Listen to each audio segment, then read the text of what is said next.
الحمد لله نحمده ونستعينه ونستغفره ونؤمن به ونتوكل عليه ونعوذ بالله من شرور أنفسنا ومن سيئات أعمالنا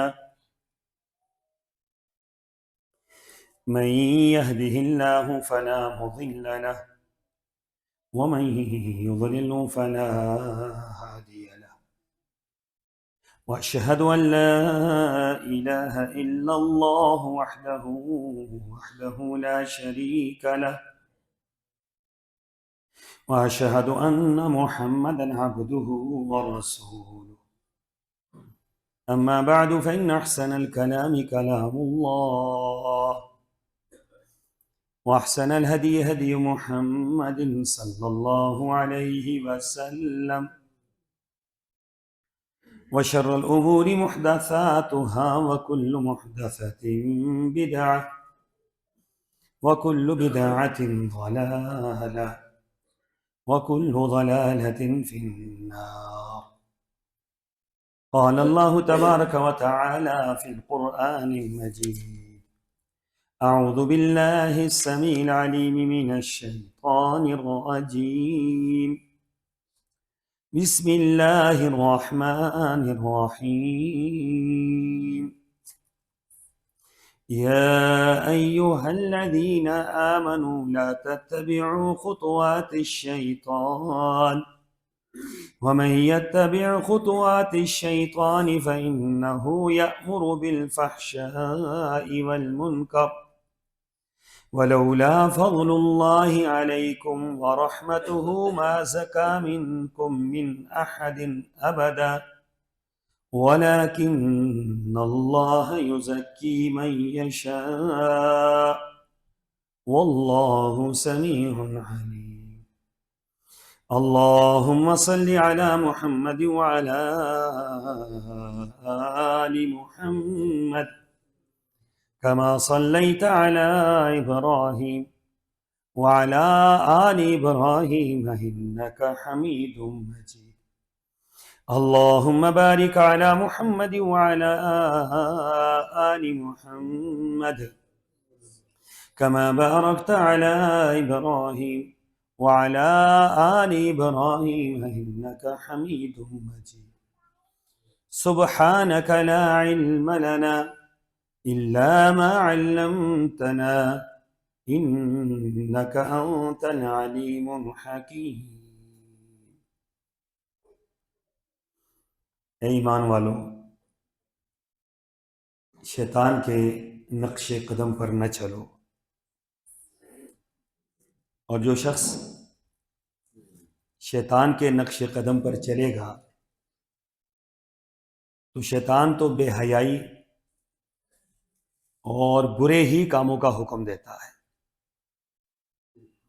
اور اگر تم پر اللہ کا فضل اور اس کی رحمت نہ ہو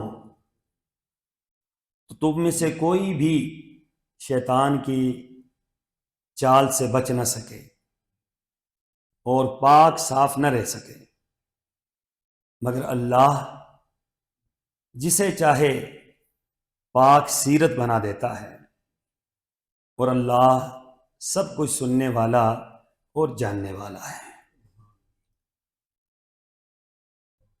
آیت نمبر 21 سورہ النور۔ سامعین محترم، صفت حیا کے متعلق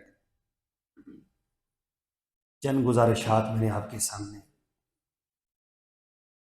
پچھلے 2 جمعوں میں پیش کی۔ حیا اس جذبے کو کہتے ہیں، اس مادے کو کہتے ہیں، اس احساس کو کہتے ہیں کہ جس کی بنا پر انسان گناہوں سے رکتا ہے اور نیکیوں کی طرف مائل ہوتا ہے۔ گناہوں سے رکنے کے لیے جتنا زیادہ حیا ہوگا اتنا انسان گناہوں سے دور ہوگا، اور نیکیاں کرنے کے لیے جتنا زیادہ حیا کا مادہ ہوگا اتنا اللہ تعالیٰ نیکیوں کی توفیق عطا فرمائے گا۔ گویا حیا ایک ایسا جذبہ ہے، ایک ایسا احساس ہے، ایک ایسی صفت ہے کہ وہ ہر انسان کے اندر ہونی چاہیے۔ اور یہ حیا یہ اللہ تبارک و تعالیٰ سے شروع ہوتا ہے۔ رسول اللہ صلی اللہ علیہ وسلم نے فرمایا کہ اللہ تبارک و تعالیٰ یہ فرماتے ہیں کہ جب کوئی بندہ، میرا بندہ، میرے سامنے ہاتھ پھیلا کر مجھ سے کوئی چیز مانگتا ہے، اب یہ کون کہہ رہا ہے؟ یہ اللہ کہہ رہا ہے کہ کوئی میرا بندہ جب مجھ سے ہاتھ پھیلا کر، گڑ گڑا کر، رو کر، عاجزی انکساری کے ساتھ کوئی اپنی ضرورت میرے سامنے پیش کرتا ہے اور مجھ سے مانگتا ہے، تو میرا رب فرماتا ہے کہ اس کے ہاتھوں کو خالی لٹاؤں، مجھے اس بات سے حیا آتی ہے۔ یہ میرے بندہ میرے سامنے ہاتھ پھیلائے بیٹھا ہے اور میں اس کے ہاتھوں کو خالی لٹا دوں، میری سخاوت کے خلاف۔ فرمایا مجھے حیا آتی ہے اس بندے سے کہ جس کے ہاتھ میرے سامنے پھیلے ہوئے ہوں اور میں ان کو خالی لٹا دوں۔ اور پھر رسول اللہ صلی اللہ علیہ وسلم نے ایک اور بات بڑی عجیب ارشاد فرمائی۔ آپ نے فرمایا سفید بالوں سے اللہ حیا کرتا ہے، سفید بالوں سے اللہ تعالی حیا کرتا ہے۔ اے اہل ایمان، تم بھی سفید بالوں والوں سے حیا کرو۔ اس سے مراد اپنے سے بڑے لوگ، اس سے مراد ہمارے بزرگ، اس سے مراد ہمارے والدین، اس سے مراد ہمارے بڑے لوگ۔ فرمایا کہ جن کی زندگیاں گزر گئیں اور جن کے بال سفید ہو گئے، ان سے کون حیا کرتا ہے؟ اللہ بھی حیا کرتا ہے، اور تمہیں چاہیے کہ تم بھی ان سے حیا کرو۔ تو اللہ تبارک و تعالی صفت حیا کے ساتھ متصف ہے۔ اسی طریقے سے سرور کونین صلی اللہ علیہ وسلم، آپ کی ہزاروں خوبیاں ہیں، دنیا کے اندر سب سے زیادہ خوبیوں والا انسان اگر کوئی ہے تو سرکار دو عالم صلی اللہ علیہ وسلم۔ تو آپ علیہ الصلوۃ والسلام کے اندر جو صفت سب سے زیادہ غالب تھی، صحابہ فرماتے ہیں، ابو سعید خدری رضی اللہ تعالیٰ فرماتے ہیں کہ اللہ کے رسول صلی اللہ علیہ وسلم کے اندر حیا کی صفت اتنی زیادہ تھی کہ جس طرح ایک کنواری دوشیزہ دلہن کے اندر حیا کوٹ کوٹ کے بھرا ہوا ہوتا ہے، اس سے کئی گنا بڑھ کر اللہ کے رسول صلی اللہ علیہ وسلم کے اندر حیا تھا۔ آپ علیہ الصلوۃ والسلام کی حیا کی نوعیت کیا تھی کہ آپ کبھی زبان سے کوئی ایسا جملہ، کوئی ایسی بات آپ نے زندگی بھی کبھی نہیں نکالی جس سے کسی کو تکلیف ہوتی ہے۔ فرمایا آپ فاحش گو نہیں تھے، آپ شور و غوغا کرنے والے نہیں تھے، آپ لوگوں کی نقائص اور عیوب نکالنے والے نہیں تھے، بلکہ آپ کیا تھے؟ آپ علیہ الصلوۃ والسلام سب سے زیادہ لوگوں کا اکرام کرتے، ان کا احترام کرتے اور ان کو ان کے مقام تک پہنچاتے۔ وہ اللہ کے رسول صلی اللہ علیہ وسلم کی حیا کی صفت صحابہ اکرام بیان فرما رہے ہیں کہ کنواری دوشیزہ دلہن، اس سے زیادہ آپ کا حیا تھا۔ اور پھر ایک اور شخصیت جن کا نام حضرت عثمان غنی رضی اللہ تعالیٰ، ام المومنین حضرت عائشہ صدیقہ رضی اللہ تعالی عنہا بیان فرماتی ہیں کہ اللہ کے رسول صلی اللہ علیہ وسلم کے پاس حضرت ابو بکر صدیق داخل ہوئے، اجازت طلب کی، آپ نے فرمایا آنے دو۔ تو فرماتی ہیں کہ جب وہ داخل ہوئے، سسر بھی تھے اور عمر میں بڑے بھی تھے، رسول اللہ صلی اللہ علیہ وسلم جس طرح ٹیک لگا کر بیٹھے تھے اسی طریقے سے آپ بیٹھے رہے۔ تھوڑی دیر کے بعد حضرت عمر رضی اللہ تعالیٰ عنہ نے اجازت طلب کی، آپ نے فرمایا اس کو بھی آنے دو۔ حضرت عمر بھی تشریف لے آئے۔ ام المومنین فرماتی آپ ایسے ہی بیٹھے رہے، آپ اپنی جگہ سے نہیں ہلے. تھوڑی دیر کے بعد دروازے پر دستک ہوئی, پتہ چلا حضرت عثمان غنی رضی اللہ تعالیٰ عنہ آ رہے ہیں. تو ام المومنین فرماتی ہیں کہ جب رسول اللہ نے سنا حضرت عثمان آ رہے ہیں, آپ نے تکیہ چھوڑ دیا, آپ نے اپنے لباس کو سیدھا کر دیا اور آپ سیدھے ہو کر بیٹھ گئے. تو فرماتی ہے کہ یہ منظر مجھے بڑا عجیب سا لگا کہ حضرت ابوبکر صدیق داخل ہوئے تو آپ ایسے ہی بیٹھے رہے, حضرت عمر فاروق داخل ہوئے آپ ایسے ہی بیٹھے رہے, حضرت عثمان داخل ہوئے آپ سیدھے ہو کر بھی بیٹھ کے آپ نے کپڑے بھی سیدھے کر دیے. تو فرمایا اللہ کے رسول صلی اللہ علیہ وسلم یہ کیا ماجرا ہے, کہ تو عثمان کے داخل ہونے پر آپ نے یہ کام کیوں کیا؟ تو سرور کونین نے کیا فرمایا؟ اللہ اکبر, بڑی عجیب بات فرمائی. آپ نے فرمایا عائشہ میں اس شخص سے کیسے حیا نہ کروں کہ جس سے اللہ کے فرشتے بھی حیا کرتے ہیں. حضرت عثمان غنی رضی اللہ تعالیٰ عنہ کی جو سب سے زیادہ غالب صفت تھی وہ صفت حیا تھی, کہ فرشتے بھی اللہ کے ان سے حیا کرتے ہیں, اور جن سے اللہ کے فرشتے حیا کرتے تھے. آپ کو پتہ ہے مسلمانوں نے ان کے ساتھ کیا سلوک کیا تھا؟ مسلمانوں نے ان کے ساتھ کیا سلوک کیا تھا آپ کو پتہ ہے؟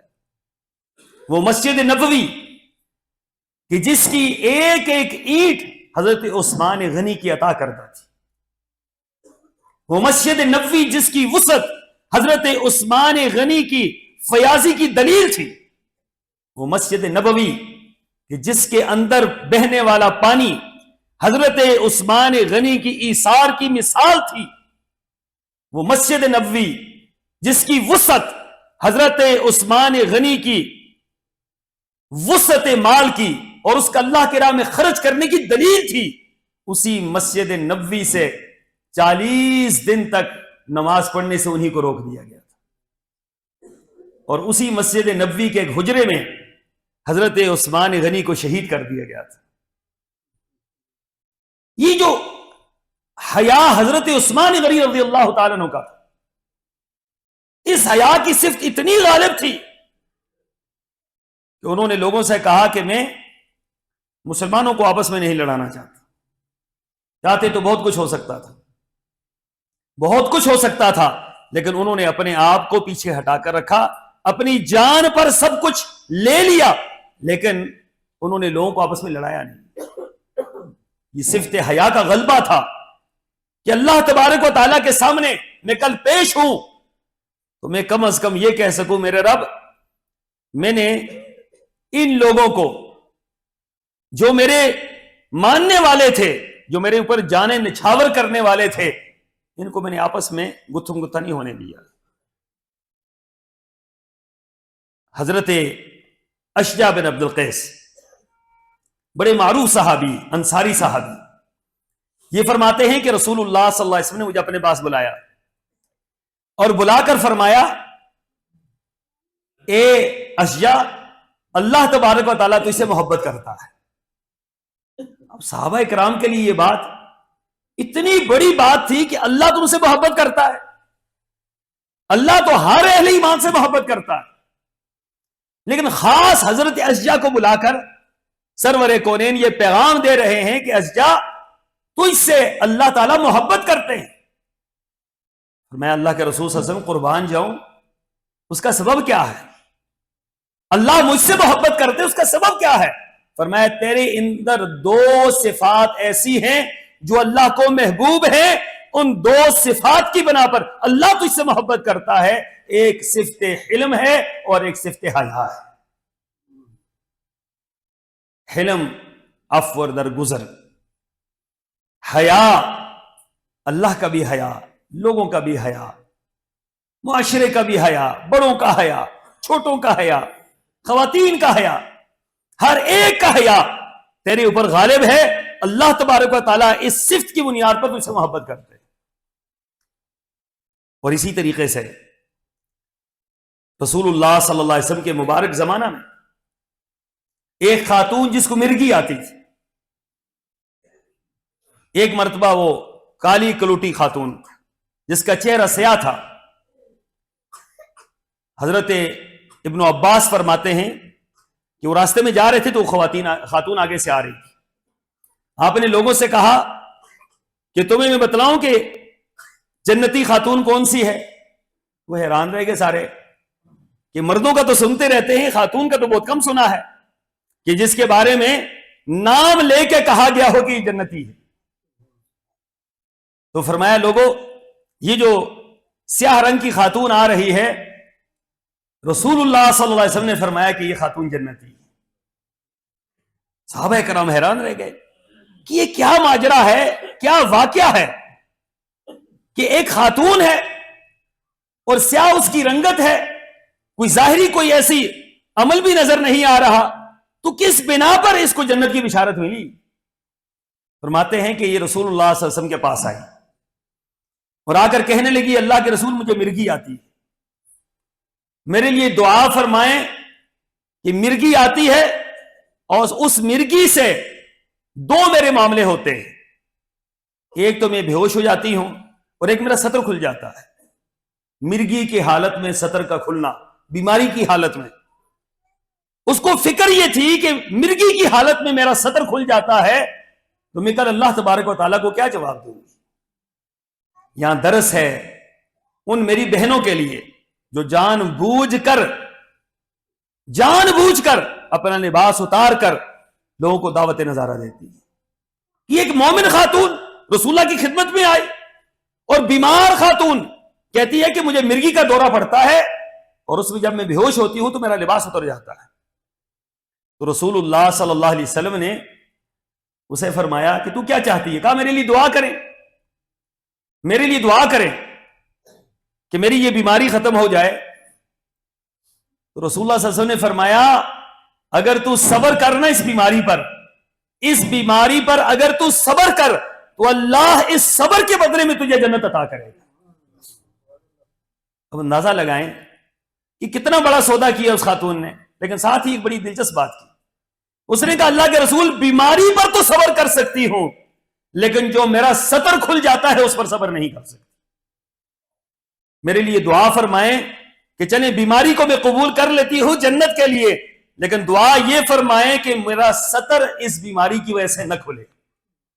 صحابہ فرماتے ہیں سرور کونین نے اپنے ہاتھ بلند فرمائے اور آپ نے دعا کی. آپ نے فرمایا اللہ اس حیادار پاکیزہ خاتون کو جو اس کی نیت ہے، ارادہ ہے، اللہ اس کو ایسا ہی بنا دے اور اس کی اس حیا کو قائم رکھ، اس کا سطر نہ کھلے. صحابہ فرماتے ہیں اس کے بعد مرگی کے دورے تو پڑتے تھے، سطر نہیں کھلتا. لیکن رسول اللہ صلی اللہ علیہ وسلم نے کیا فرمایا؟ فرمایا کہ اس عورت نے اللہ سے کیا لے لیا بیماری کے بدلے میں؟ جنت لے لی. یہ اللہ کے بندو، اہل ایمان کی ہر چیز اس کے اندر اللہ نے خیر کا پہلو رکھا ہوتا ہے، وہ خیر کا پہلو ہمیں سمجھ نہیں آتا.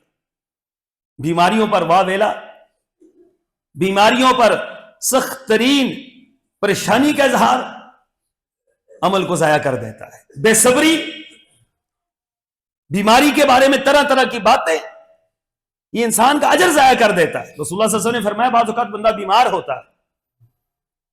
ہوتا ہے، اس کی بیماری اس کے گناہوں کو ایسے صاف کر دیتی ہے جس طریقے سے موسم خزاں میں درخت سے پتے صاف ہو جاتے ہیں.